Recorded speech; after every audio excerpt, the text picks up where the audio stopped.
West, Three Narratives of After Death. Now, what I've been doing before on live streaming on my YouTube channel, and also before I forget, please subscribe, hit the bell, put a like, thumbs up on the comments, and share if you're interested in this. But today we're going to talk about when it's a three narratives of after death, meaning not after near death experiences. This is after death, and this was done by a medium, J.S.M. Ward. And today I'm going to go through more of the introduction of the book. And this is not what I've done in the past about near-death experiences. I've interpreted them via the doctrine of Spiritism. And let me show you what I say about that. So Spiritism was codified by Allan Kardec in the 1850s. And what he did is he set a series of 1,019 questions to mediums throughout Europe, and he did not use the answers until multiple mediums had the same or very similar answers. And from that came more books. He wrote the Medium's book, The Gospel According to Spiritism, and then there's been other Spiritist mediums who continue on telling us all about the spirit world. And the basis of the Spiritist doctrine really is the golden rule: do unto others as you would have them do unto you. But they've told us so much more than that. They've told us that we are reincarnated, that we live life after life in our quest to become pure spirits, that our trials and tribulations on earth are pre-planned. Why are they pre-planned? So they can elicit responses from us to mold and change and modify our character and personality for the better. This is why kind of bad things happen to you, and sometimes good things happen to you, and sometimes just new experiences happen to you. This is the reason for your life as it is. And the more you understand the spirit world, the process of the spirit world, the organization of the spirit world, that karma dictates what our next life will be, that our karma from our previous life has heavily influenced this life, and our next life is going to be heavily influenced by what we do this life. And I go on in my books all about heaven and below, what you are as a spirit, because that's what you are for the vast majority of your immortal life. You are immortal. And when you die, let me tell you this right now, you are who you are. And when you are in the spirit world, thought is action. Now, what I'm going to do in this, I'm going to compare and contrast what others have said about the spirit world. And it's very interesting because there's always different, points of view, and some things can sound completely different, but really they're quite similar.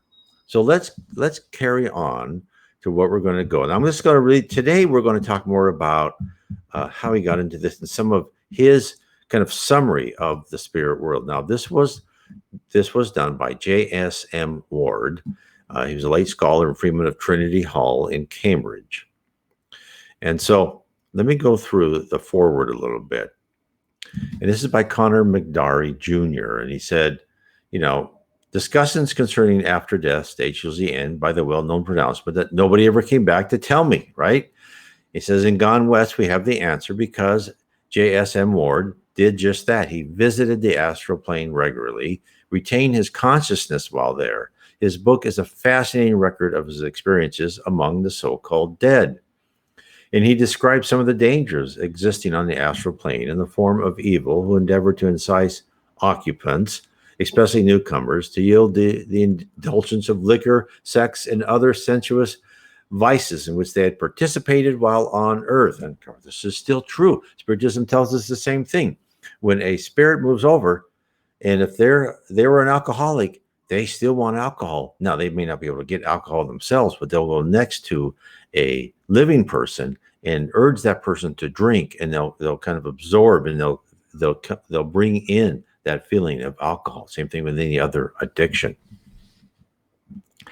He goes on to say in the foreword, these evil entities, who as a rule are former earth inhabitants, urge all among whom they mingle to practice the obsession of mortals, and thus help to swell the ranks of the forces of evil. Again, Spiritism tells us the same thing. The spirits on the lower zone, those who don't go into one of the levels of heaven, are, they're on this earth for their own enjoyment, and it's not for our benefit, it's for their benefit, because they are usually materialistic and selfish people who retain that characteristic when they are in that place. So let us carry on with the introduction. So now let's go to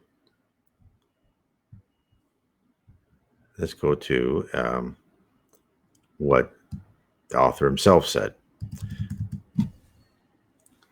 The manner in which these communications came to receive is plainly set forth in the book itself. They were due to the desire of H.J.L., he just gave us the initials, to convey to me, as the author speaking, an account of life beyond the grave. He discovered that I was mediumistic, a fact of which I was unaware, although I have for many years been keenly interested in the occult. The methods employed in conveying information contained in this book were twofold. Visions, the first of these were prophetic and foretold H.J.L.'s death. The first one after his death was very vivid, though at first I thought it was a dream, but nevertheless wrote it down.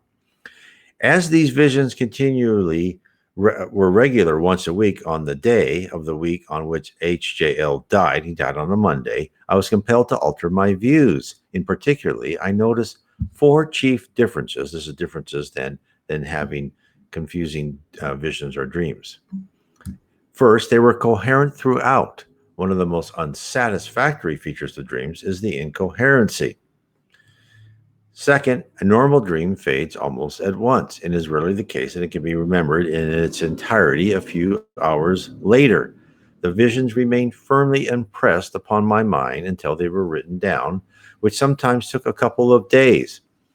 Now, what we know then is when people even have visions or dreams, the spirit world can decide, do you remember it or don't you remember it? And it was very interesting. He says, I remembered it until I wrote it down, and then they would just kind of, go away. This is the spirit world was encouraging him to remember these things so he could write them down and write this book. Third, the information was not due to the conscious or subconscious mind, for much of it was in violent opposition to my preconceived ideas on the subject. And it would be some time before I would accept them, though I do now completely. Again, this is, I see this as a truism. The same thing with the Reverend G. Val Owen, who was a medium and started writing. He said he was a spiritualist, but he was everything he talked about. And in fact, I show in my book, Heaven and Below. And it's the first of 3 books. Let me get this up here. It's the first of 3 books, and a lot of it's all information from the Reverend G. Val Owen, who was in the early 1900s, on the same time as this other book. And it was talked to by many various spirits, all about the different levels of heaven. There's so much information in this. That's why I wrote a series of 3 books, Heaven and Below, Spirit and the Spirit Universe, and How We Are Guided by Spirits. It gives you concrete information of what is awaiting you when you pass over. And it's not a huge deal. I know it's a huge deal for your family and your friends who don't understand that when you're relieved of this physical body, if you've been a good, a decent person, you don't have to be a perfect person, you're in a much better position. You're lighter, you feel no pain, you don't age, you don't get sick, you don't have to worry about money, none of that. So let us carry on with what he saw. So as I was saying, the Reverend G. Val Owen, also the same thing as this person, said it took him years. Reverend G. Val Owen took years for him to believe what he was reading. And even in my case, I tried to explore why I, answers to questions I couldn't answer. And it took me a long time to fully understand that there really was a spirit world that's this close to us. I always thought there was something superior to us, but I felt it was far away and remote. But now that I understand that we are in the midst of everything, it is a revelation.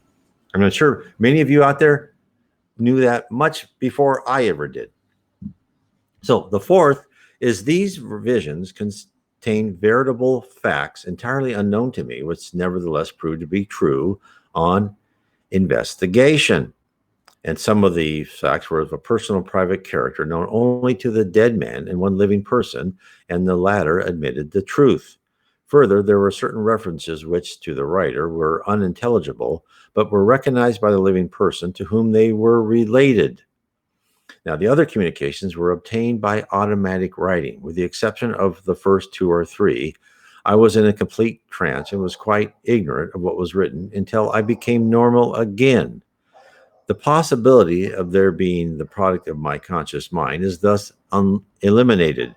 With regard to the subconscious self, I would like to take this opportunity of protesting that while I am prepared to admit that such a thing does exist, I nevertheless hold that in most cases, the word is a bogey set up by scientists to explain phenomenon which they are unable to explain by the ordinary material laws in which they are unwilling to ascribe to spirit influences.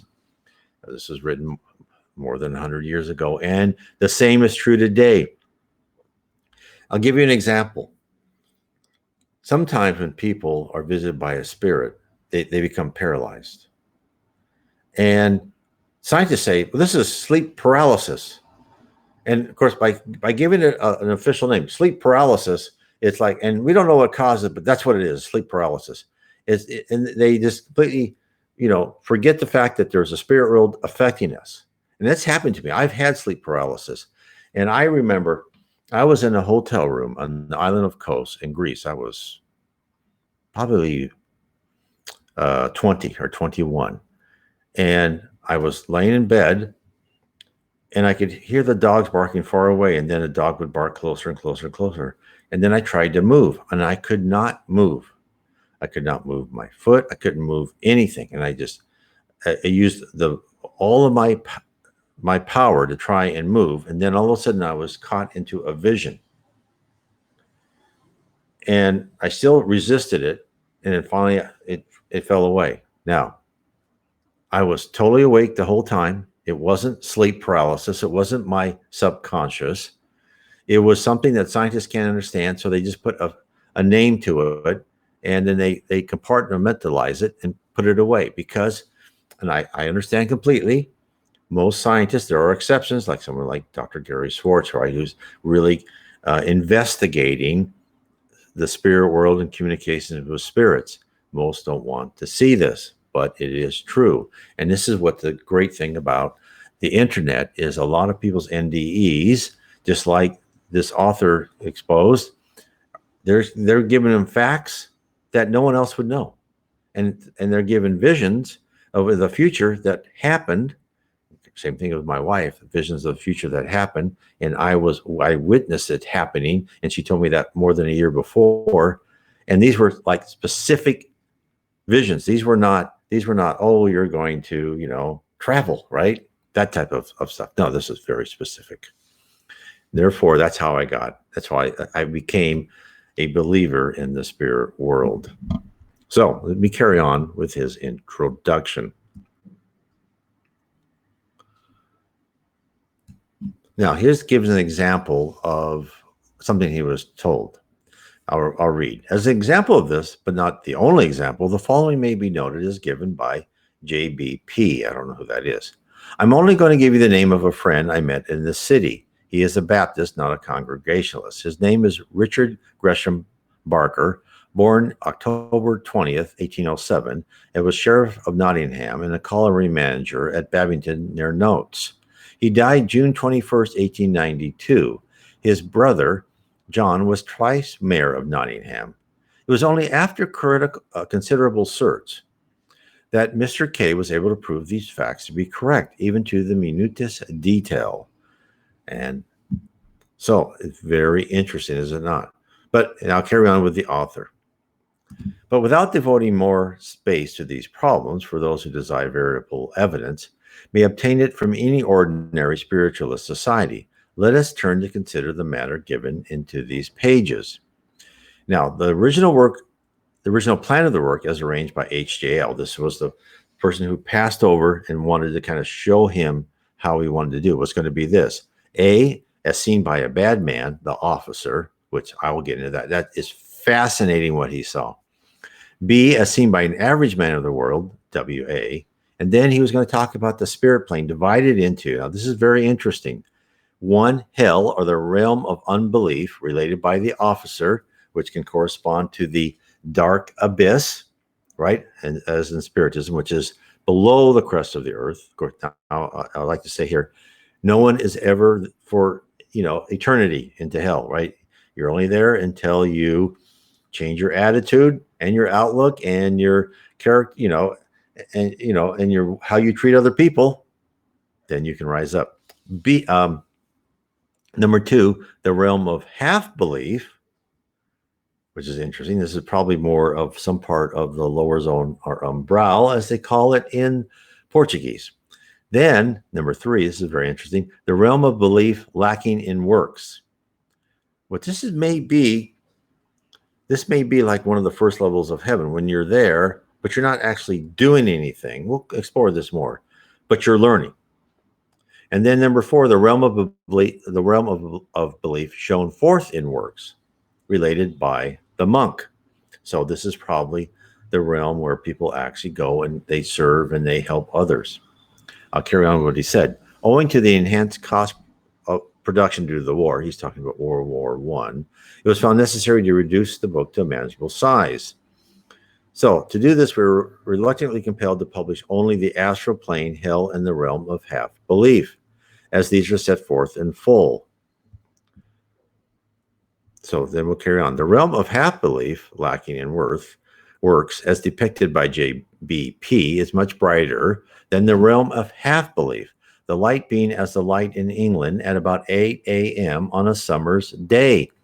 Again, we have this confluence with Spiritism. Spiritism tells us that the dark abyss, then you have the lower zone, and you have the subsequent levels of heaven.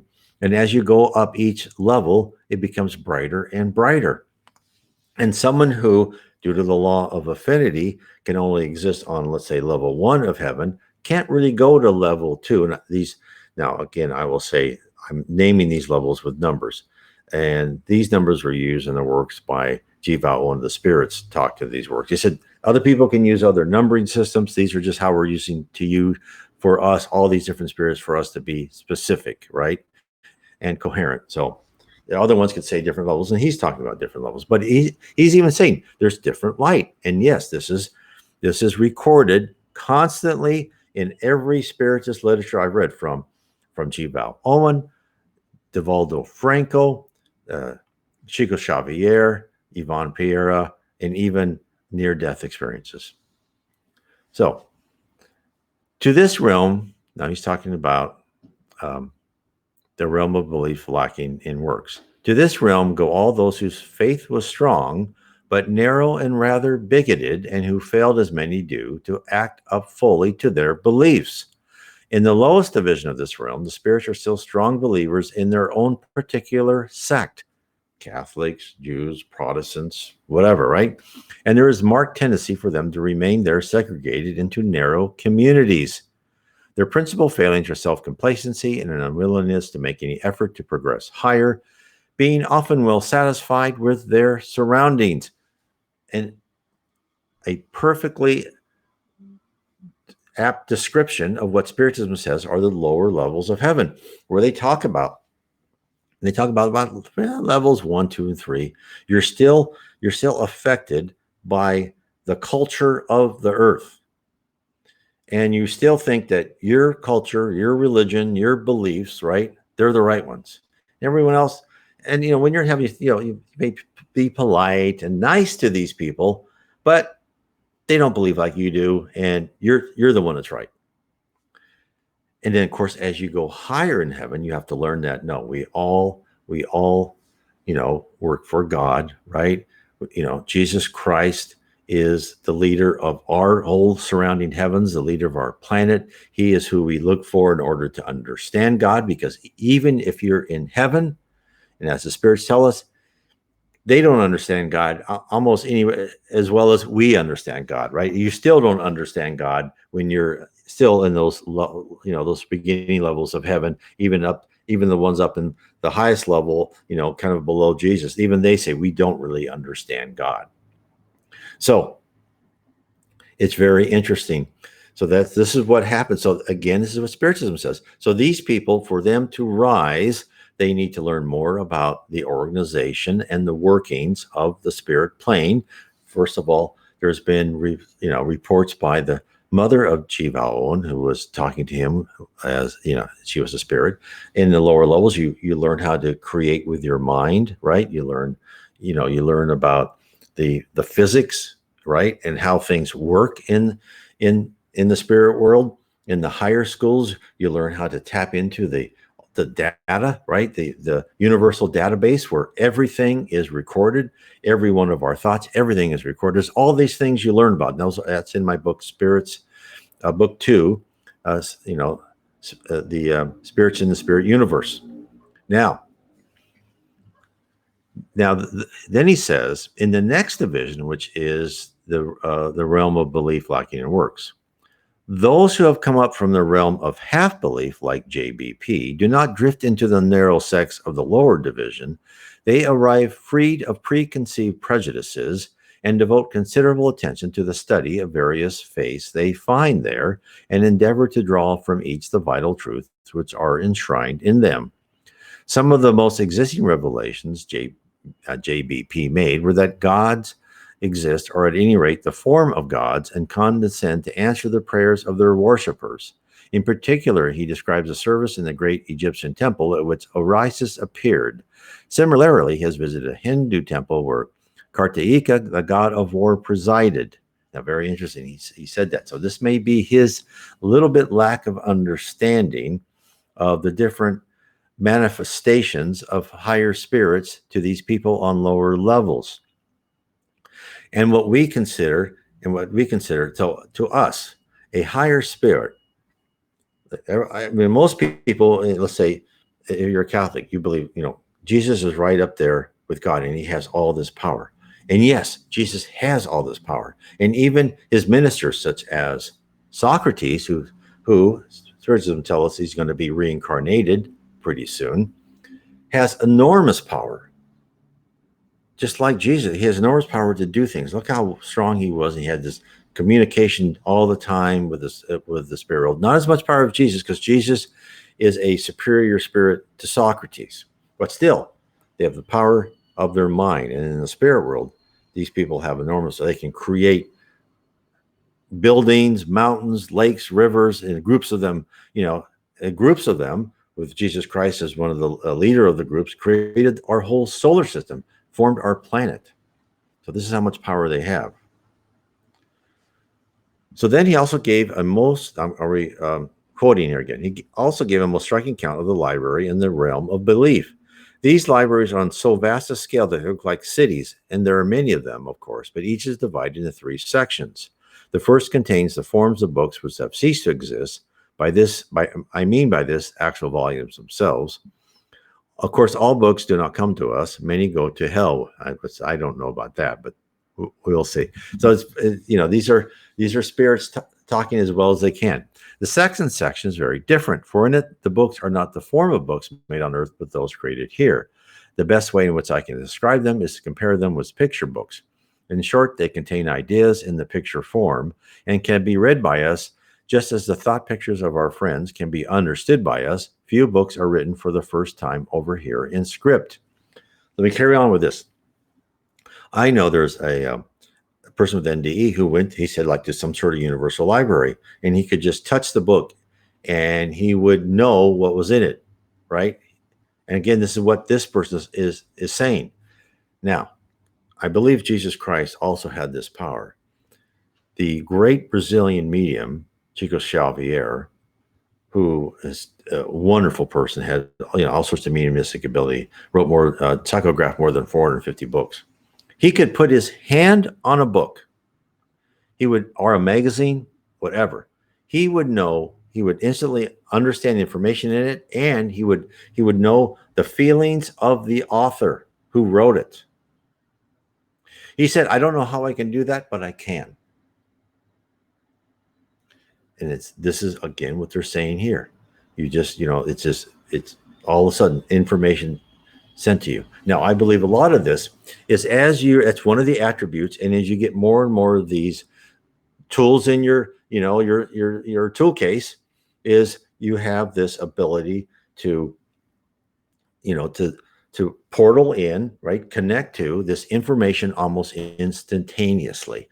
This is what's waiting for you when you're a spirit. And this is why going through and learning about, how to be better in life, studying Spiritism is worth it, because just think what you could do in that universal library. It's amazing.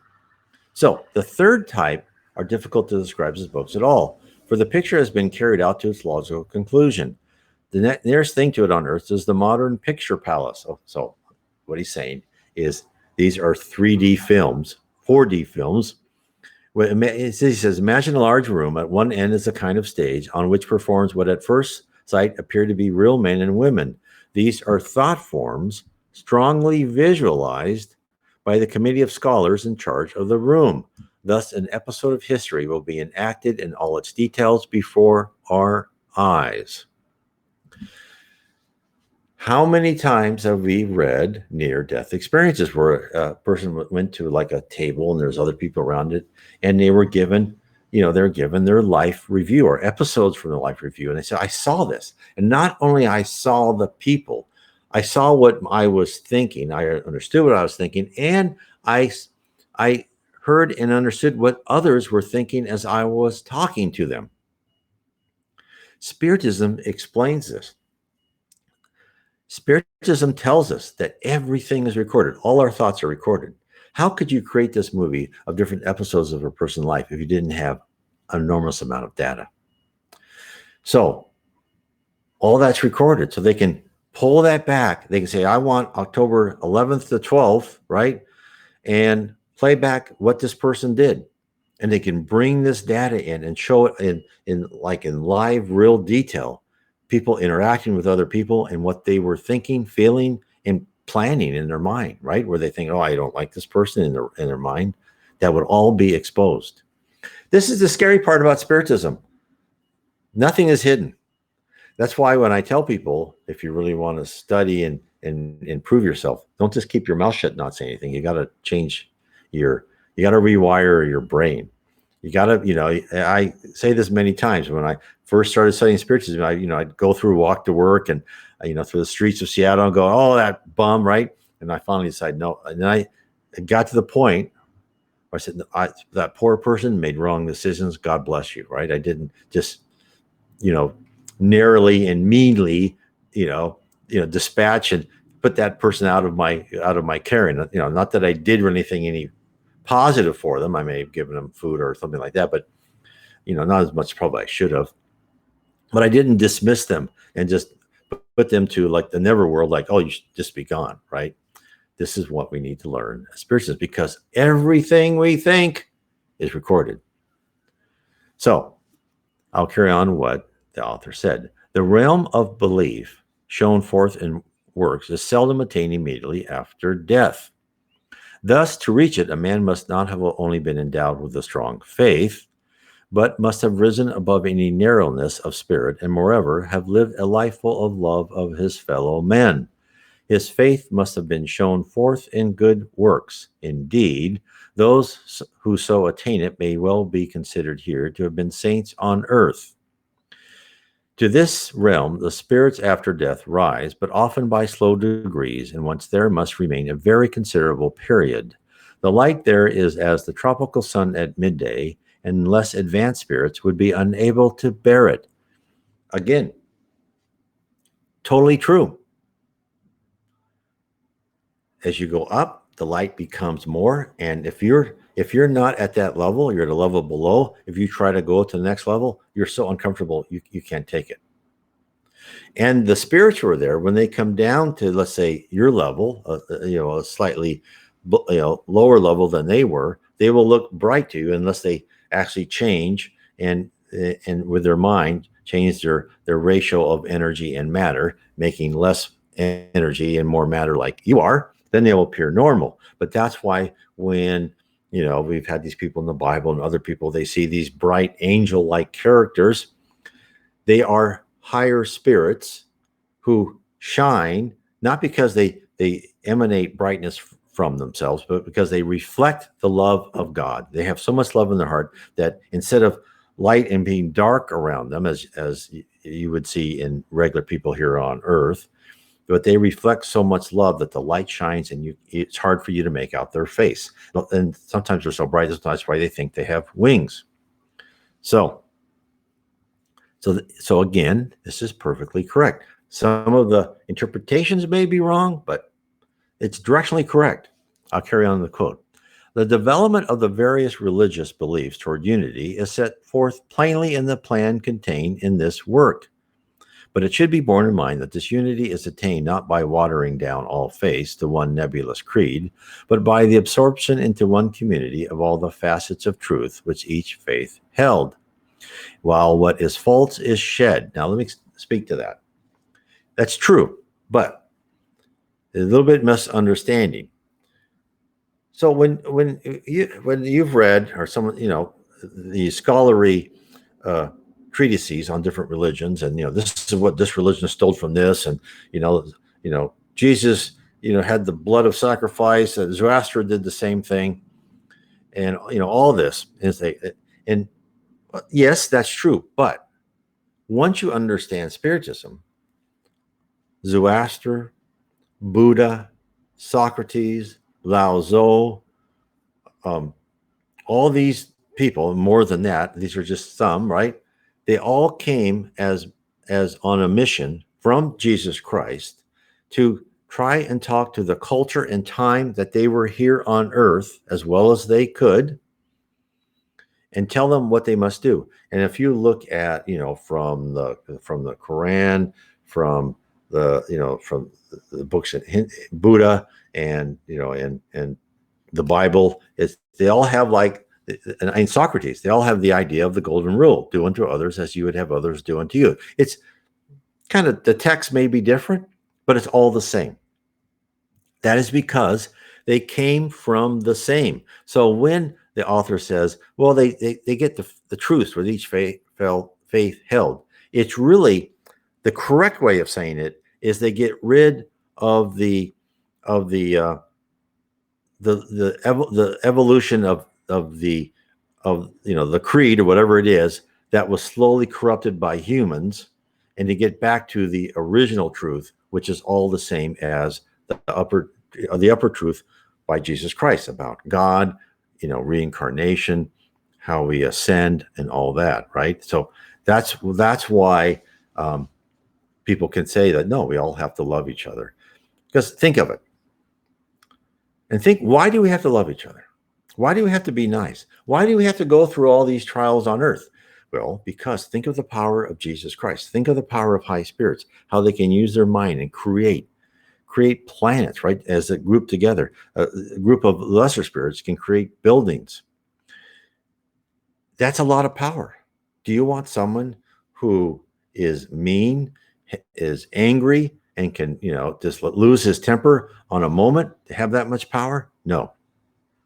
We are being trained to become productive members of the spirit society. This is why we go through what we go through on earth. We're like middle-aged schools, right? 13, 14-year-olds. You all know, it's amazing. I can't believe as a kid that age, I lived through it, right? Because you're not that smart. Some people are, but I wasn't. But that's what we're going through, right? We're learning how to control ourselves and better ourselves. I'm going to carry on what he said. The spirits in this plane devote themselves very largely to helping their fellow men, especially in hell, and continuously journey down to that place to save those who are in bondage. Again, you can read all about that in the books by Andre Louis. There's like 14 books, I think, or 13, psychographed by Chico Xavier, about Andre Louis going in different places on earth, helping people who need it, and also into the dark abyss, which they call hell, but really is not eternal. Then he says, the monk Ambrose, who died in the 14th century, devoted most of his life to this work, and at length obtained his desire, and passed through the wall of fire, and was lost to us. Animal lovers will be glad to know that his faithful dog followed him through the wall of fire. With him passed also the spirit of a woman whom he had always loved, but being a monk could never marry on earth. So they passed through the wall of fire, as light as it was described, to the mystic union of soul with soul, which is understood takes place in the regions which lie beyond the wall of fire. What is this great wall of fire which cuts off the sixth or spirit plane from that which lies beyond?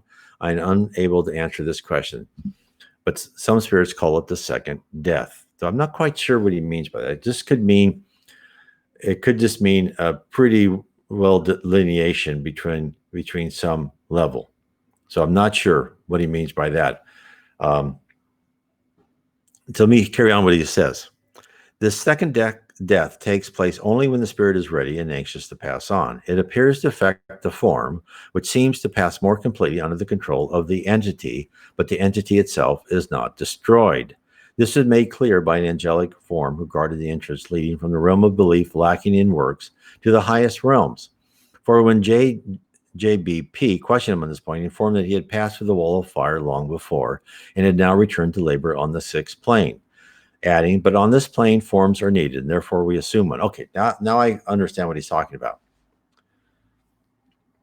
When he's talking about form. So let me bring up this picture for you for everyone to understand, because this is important when he talks about you lose your form. Let me bring it up here. Okay. So what are we here on Earth? We are composed of three things: the spirit, the perispirit, and the body. Now, the spirit is our personality, and you'll see a lot of this is our personality. It's the logical construct of our character, all our past experiences. It is us. The perispirit is the form of how we think we should look. And the perispirit, when we are in here incarnated on Earth, the perispirit covers the body like an invisible diving suit, and it goes into and connected to every cell in the body. Now, when you die, there's a cord cut from your perispirit to your physical body. When that cord is cut, that's when your physical body decomposes. And when you go to, say, to one of the lower levels of heaven, your perispirit carries on the form as you thought you looked in the physical world. The perispirit will still retain the form of how you, like a human form for yourself. You may have different forms. There's human-like, people on other planets. But let's say here on Earth, you're still in your human form. But over time, you can make your body look the way you want. You can make your hair look better. You can make your eyes, green or blue, brown, whatever you want. I can get rid of my bald spots, right? I can look younger. And what spirits say is that in the spirit world, the younger become more, young adult, right? Or middle age, however you want to look at yourself. It's usually people pick between 20s and 40s, and the older become younger, right? Younger become older, and the older become younger, because that's how you start to look, and you conceive of yourself. You also can make your own clothes through your mind. And you have this, you retain this picture of this form, and therefore you retain your perispirit. Now, as you go higher, you understand you don't really need your physical form. You are the spirit. You are this logical construct. And for those higher and higher in level, you have your spirit. As an example, I talk about this in my book, Heaven and Below, on the section about Jesus in the spirit realm. Spirits say when Jesus comes and visits, and this is different levels within the heavens around the earth. This spirit says, I have seen him multiple times, and he looks different every time I see him. And so it's one time Jesus came as a child, another time as this huge giant, another time during this one point where Jesus went and divided himself and talked to multiple groups at once. He said he saw when he could see just like this high speed going to multiple groups. And so this is where when you become this logical construct, you can do so much more. Now, we had a question here. Is sacred geometry sounds similar to this narrative? Kind of, yes. Right. No, it's math based, right? It's this logical base. It's, if you kind of think of the universe as programming to a certain extent, and data and connections and geometry, it starts to make sense, because it's the other thing that spirits tell us is we on here on earth, we are in the objective world, meaning a wall is a wall. It's objective. We can't change it. What we think about that object doesn't make a difference. That object is that object. In the spirit world, as you go up, you go into the subjective, meaning that your mind can affect your surroundings. What you see is what you want to see. Then from the subjective, you go to the sublime. I think that's when you're like almost, energy like Jesus Christ, your pure spirit. So I hope that explains that to people. And so he said, let me go back. Oh, this is when he talked to the person who was leading from one section to the other. He says, but on this plane, forms are needed, and therefore we assume one. See, so this high spirit says, okay, I'll just take my perispirit and I'll look like I used to look in life number 12 or whatever. This is not my original form. It is not the form of an earthly man, but that of an angel. I created it by willing to do so. And as I think myself, so I assume a form. If I desired, I could assume the form of an animal or of a flame. Behold, and JBP said, before my eyes, it's the form of a flame. The pillar of fire, I cried. As I spoke, he seemed to change at once, became like a cloud. Then the cloud became a light, and once more I saw him in his angel shape. Cannot the evil spirits do this also? I inquired. And he says, the officer has described something similar. We'll get into that one. But anyway, so yes, so what he said is, as you go higher, you don't need your old form, because you are pure energy and logic. That's why spirits, when they describe us, they say, oh, that's a personality. They don't describe someone and say, oh, this guy is about 6 feet tall, with red hair and, in the color of gold. No, because that person, just like this guy did before JPP, he can change himself.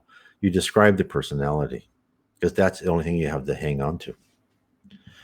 So we carry on the quote. This angelic being, while refusing to give any details of what lay beyond the wall, yet he stated emphatically that the personal entity was not destroyed, though the form was affected. Beyond this, I have been unable to obtain any information. The spirits on the sixth plane do not know, and the guardian spirits who come thither from the higher spheres refuse to speak.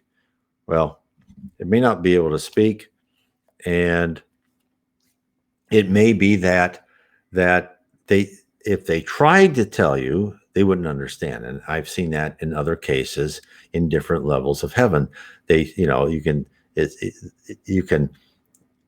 can't really explain to them. In fact, in one of the books by G. Val Owen, a high spirit was, G. Val Owen says, can you explain what your house looks like on the 10th level of heaven? And the spirit says, okay, this would be like trying to tell a fish in the Thames River what the House of Parliament looked like. I can't do it. And so this is something I know that a lot of us don't want to hear, but there's so much we cannot understand, and we just have to accept that, right? In the Spirit's book, right away, it says, will we understand God? No, you're not able to understand God. And the spirits even tell us, even when you get in the spirit plane, you're really not able to understand God until you get higher and higher and higher, right? So then he says, we are informed that there are 7 planes in all. Of course, this can be how you want to number it, right? The spirits in G. Val said 10. They said other people use other ones. There's all ranges. So then the author said, this work deals with the 2 lowest only, and since these higher planes must be peopled, it appears more likely the most exalted spirits rise higher and higher without the need of reincarnation, whereas more lowly spirits need to return to earth to develop certain characteristics. Again, this wonderful person, let me get back to behind this one.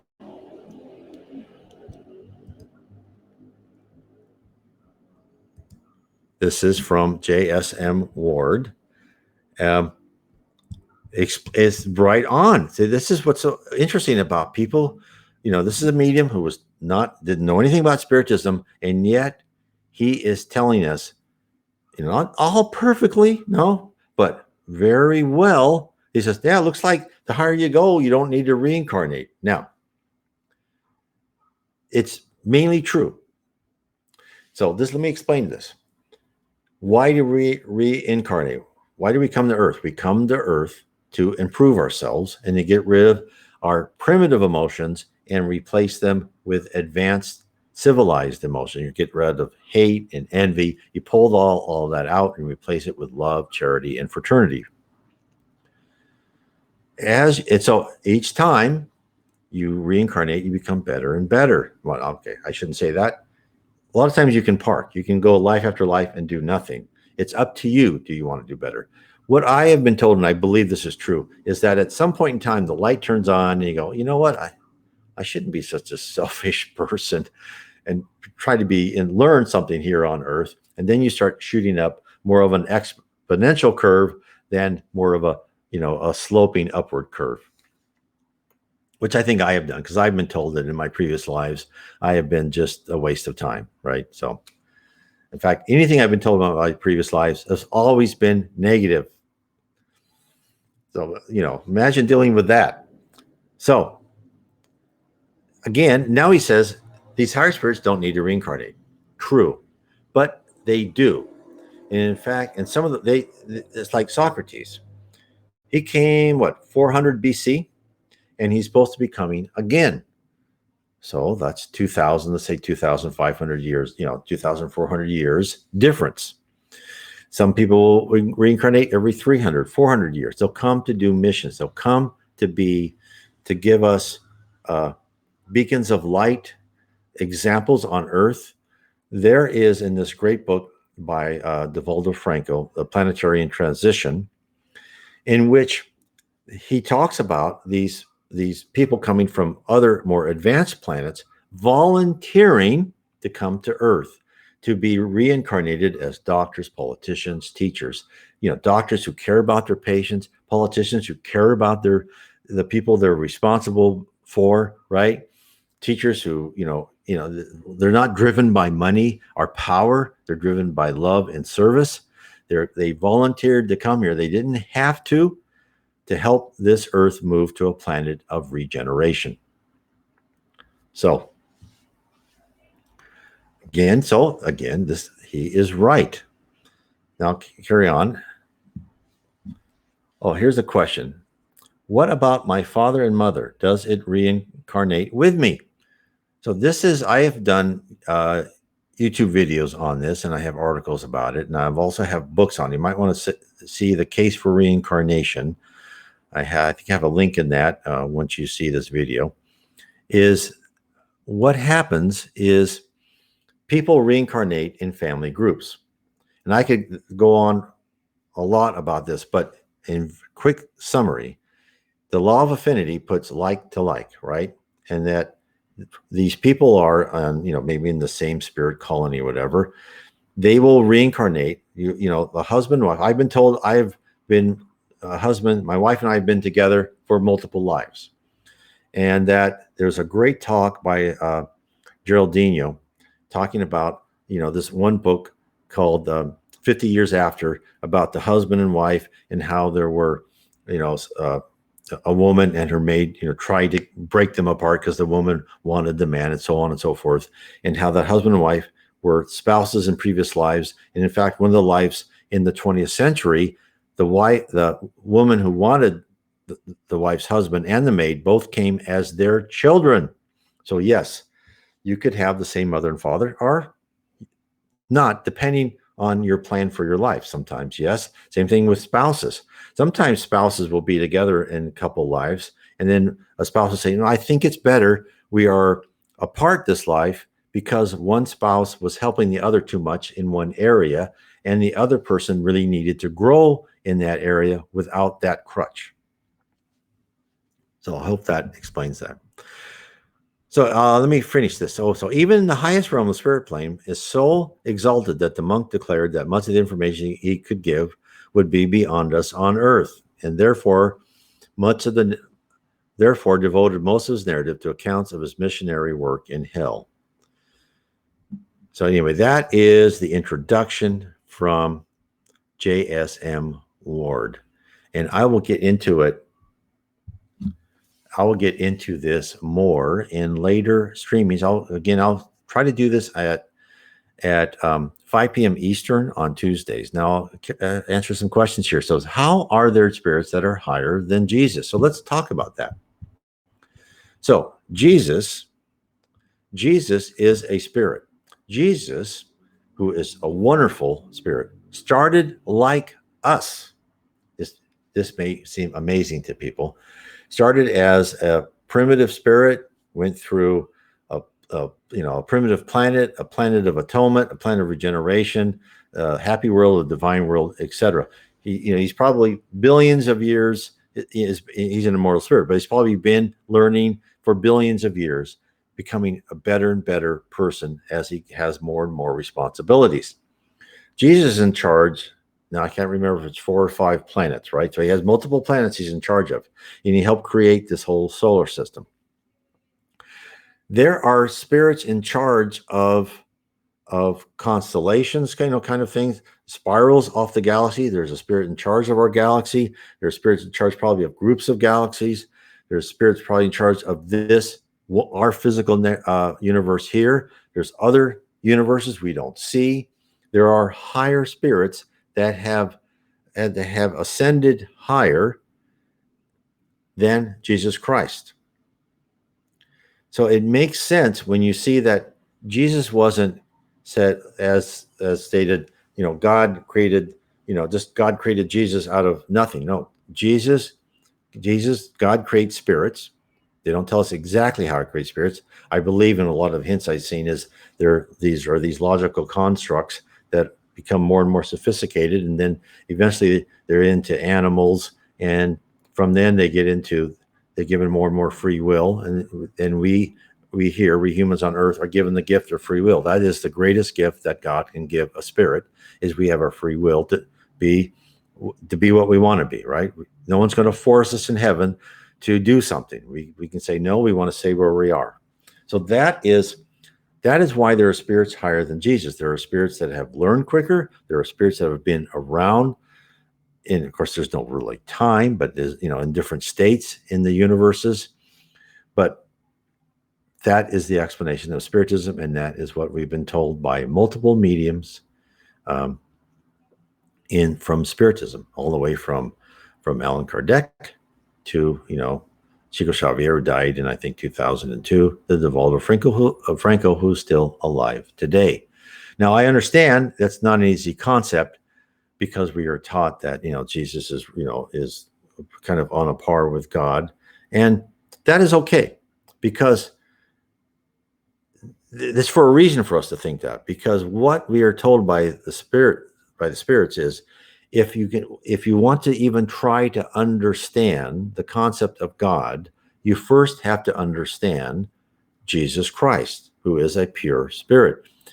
You have to understand him, then you can start beginning to begin to understand God, and the power of Jesus Christ is immense.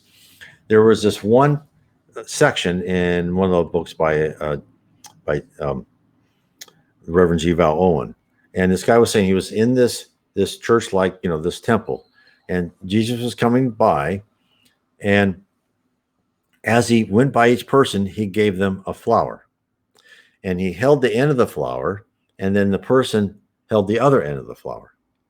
And he says, as he did that, he could just feel that he was the only person in the room that was important to Jesus, and that Jesus knew him, and that if there was problems vexing him, that all of a sudden they would be solved just with that touch of Jesus. And he said, Jesus used this flower because if I had touched him directly, he is composed of so much energy, I would have been blown to smithereens. Now, I don't know if that's, if he just said that, but it was, he would have, his logic would have been, cast off, and he would have to reconstitute him probably, or something like that. But he said, no, he's composed of so much energy, I could not have touched him directly. And in fact, what spiritists tell us, that when Jesus was on earth, and he was just this fantastic, if you ever investigate what the power of Chico Xavier's were, he could read minds. As I said before, he could touch a book and know what's going on. You can see why the apostles were just amazed at him. And in fact, in the book, in Memoirs of a Suicide by Yvonne Pereira, this one spirit says, he was there, and he says, Jesus, when he gave like the Sermon of the Mount, and when he talked to people, the people who believed would have visions in their mind. This is how powerful Jesus was on earth. This is why this guy, this fisherman, carpenter, Peter was a fisherman. This carpenter had this power. And this is why people reacted. So anyway, the people who believed would have these visions. This is why he could keep these crowds together for hours and hours. The people who did not believe were just there, I don't know, for some reason, they just heard the words. So, and the other thing they said about Jesus, so this is, if you really look at the real Jesus talked about Spiritism, it's just amazing. Anyway, I just want to say thank you for everyone for being with me today. I'll try to do this at 5 o'clock Eastern, 6 o'clock real time. And we'll continue on with more from Gone West, 3 narratives of after-death experiences. God bless all of you. God bless.